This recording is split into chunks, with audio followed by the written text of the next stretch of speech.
Hey everybody, Veteran Mac here. Gonna take a look at the Century Arms RAS47 rifle. Of course, you know, chambered in 7.62 by 39 millimeters. This is an all-American made AK-47. Now, in the past, Century Arms has kind of gotten a bad reputation. Because, you know, a lot of their AKs in the past were like build kits. They would import the parts into the U.S., then they would put them together and then sell them. And that caused a few different problems for them. And also, you know, from 94 to 2004, during the Clinton gun ban and everything like that, you know, they tried to turn a lot of the AKs that were made in them 10 years, you know, to be like regular AKs again, where it'll accept the 30-round magazine. Now, the first AK that I ever bought and that I ever had was a Walser 10, and it was imported by Century Arms. And one of the main problems I had with that was the mag well here. You could tell that they had to cut it to accept the magazine, but they did a very horrible job. Ended up having to take a little demo tool in there and kind of cut it out again, and I kind of messed up a little bit, and the magazines had wobbles, or it was wobbling around in there, and I just was not happy with that rifle at all. So I ended up selling it, and of course this is the second AK I've ever gotten. I did just get this one recently, but before I wanted to do this little review, I wanted to put several rounds through the rifle to see how good it was. And I did. I ended up putting 400 rounds through this rifle in 2 different trips to the range, 200 each time. And I did not have one malfunction, not one problem. It worked good. You know, so far I am very pleased with this rifle. Now, Century Arms is probably one of the biggest importers of firearms in the country, if not the world. And, you know, they really have stepped up their quality control over the years. They've really surprised me. You know, they kind of, you know, now they stopped with the build kits and, you know, and trying to, you know, fix old rifles. Now they're starting to make American-made rifles right here in the U.S. And, you know, their quality is very good. I have to say that. And according to a little bit of research I've done, you know, the C39 V2, of course that one is a milled receiver, and this one is a stamped receiver. Now, I know, other than that, though, they're pretty much the same gun. I know, like, kind of like the first generations of the V2s, you know, they had the 2-tang stocks here, so it wouldn't accept, you know, basic AKM stocks and furniture, but then they kind of switched it over to the 1-tang like this one, so it will accept any basic AKM furniture. So I mean, pretty much that's the only difference between the two, that from the research I've done, is just the V2 is a milled receiver, the Red Army Standard here is a stamped receiver. But, you know, this is they did make it proper, in my opinion. You know, it has the basic standard AK-47 sights here and then here. One thing I did not like, however, was they did not include a tool to adjust your front sight, which they could have done that, but I mean, you can buy them online for about $7. That's really not that big of a deal. This does have a 16.5 inch barrel, you know, a 1 in 10 twist. Kind of, you know, basic for the AK. It does have the slant brake on there. You know, it's the 14-1 left-hand thread. You know, it will accept all your basic AK muzzles or brakes. The barrel is 4150 steel, and I do believe this is a ESS barrel. And Century Arms actually claims this rifle is capable of 1 MOA accuracy. But from shooting this rifle from about 50 and 75 yards, I mean, this rifle was very accurate. I will admit that. I mean, the barrel and all the metal parts are nitride finish. And they really are like satin smooth, as you can kind of see there.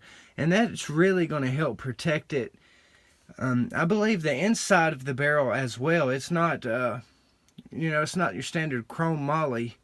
I believe the inside of the barrel is actually nitride finished as well, which is definitely going to help protect it from the elements. But of course, your bolt carrier here is phosphate coated. I kind of don't like that. I'm not a big fan of phosphate coating, but I mean, it really does do a good job of protecting it. But I'm not particularly a big fan of phosphate coating, but it's not too big of a deal. And it just really is like a great little AK for the price. I paid $499, plus tax and background for this rifle. That's about the best deal I could have ever gotten on this rifle, so I picked it up. But normally, you can find them for about $550 to $650, down to $500 sometimes. Somewhere in that range. It's really a lot of gun for the money, in my opinion. Now, it does have the Warsaw length buttstock here, so it is like the little shorter version. And one thing too, like here, the divots here, all the divots in here are proper, like the regular AK style. And the as far as the rivets go, because that was a big problem too on in the past on Century AKs. I've seen the rivets where they put them in so hard it dented in the receiver, or they didn't put them in good enough. And these, as you can tell here, they really did a great job. I mean, they are in there very well. AK guns, a lot of you know too, in older Century AKs that I've seen so many of them. I'm not gonna lie. I've seen probably at least 10 different Century AKs that all had bent barrels. And the funny thing is, they knew about this from the factory, because on most of the ones that I've seen, they even they made the front sight here, they moved it over to compensate for that bent barrel. I guess kind of hoping that you would not notice it was bent or something. But I mean, 'cause it takes a lot of force and a lot of pressure to put one of these barrels in. And they were just slopping them out there at one point. But like I said, their quality control has really, really improved. Now here, this does have a good alignment here between like your gas ports and your sights here. I mean, it's really straight, dead on. I don't have any problems there. Because that's one thing too, I always remember in the past looking at Century AKs. You would always have to look at the rivets. You would always have to check and make sure that barrel is straight. Then you would always have to look here at the mag well to see if it's been cut. But nowadays, you really do not have to look for any of that, at least not buying a new gun from them. Now, if you buy a used gun off of somebody, I would still want to check that out. Because there's still a lot of them AKs floating around. I still see people with them at the range or wherever all the time. Alright, I mean, a good thing too about one thing that I really like about it is, of course, that your dust cover here is not rattly at all on this rifle. Like, it is on there very good. You're not going to have any movement out of the dust cover at all. And this gun does come with Wolf springs, which Wolf really does make the best springs. So I mean, I'm glad that it does come with the Wolf springs. And of course, right here, if I can get the safety down, is your phosphate coated bolt carrier group here. And this is kind of like a chrome matte finish here on the end. Still a little dirty. I did clean it, but it's still a little dirty. Kind of look there. I mean, it does have the lightning ports in here. Kind of cut down on some of the weight. Not necessarily a big fan either of the lightning ports. I don't think they necessarily did it to cut down on weight or anything. They did it to cut down on materials. But, I mean, it doesn't cause any problems. Not really that big of a deal. Another thing, too, compared to a lot of other Century AKs that they had, this does not have the like the standard Tapco trigger. This one has a Century Arms made trigger. It is a RAK1 trigger that Century makes right here, I believe, in the US. To me, it seems like a very good trigger, honestly. You can kind of see the C there on the trigger. I guess that's for Century. And it kind of does as like a little bit of a extended magazine release there. I do love that. And of course, you know, all these do come with the rail thing here, so you can attach a rail over the top of your dust cover. And they all, like, these are not just slopped on there like at the end. These are like made with the rifle, so they really do put them on there nice and straight. Even though sometimes I look at it and I think it's crooked, but then I don't know. I can't really tell if that's crooked or not. It kind of looks crooked. I'm not sure. I'm not sure, but I mean, you can kind of see in there. You know, like I said, it's on like the nitrate finish. I mean, since they did I wish they, instead of doing this phosphate here, I wish they just would have gave that a nitrate finish as well. But maybe they feel like that would wear off a little bit too much or something, or a little bit sooner. I don't know. But like I said, I put several rounds already through this rifle, 420, I believe, to be exact, and I have not had any trouble at all out of this rifle. It's worked, you know, just like it's supposed to, which is always great. Another great thing I like about this rifle is there's no plastic, you know, none of that polymer, and I really love that about the gun. I mean, it's not like I hate polymer or anything like that, but polymer just does not have any spot on an AK as far as I'm concerned. I mean, I know a lot of the traditionalists, of course, will hate this rifle because it is American made. You know, like I mean, what do they call them? Like traditionalists? You know, they will not like this rifle at all because, for one, it's American made and there's a few things different. And I know a lot of people won't even probably like the original, like, AK lovers who only shoot AKs, stuff like that. Them people will not have anything to do with this rifle. But I mean, I bought it for just, you know, a range gun, pretty much, something to kind of train with a little bit, and something a little bit different to shoot. Like I said, I did have the Wasser 10.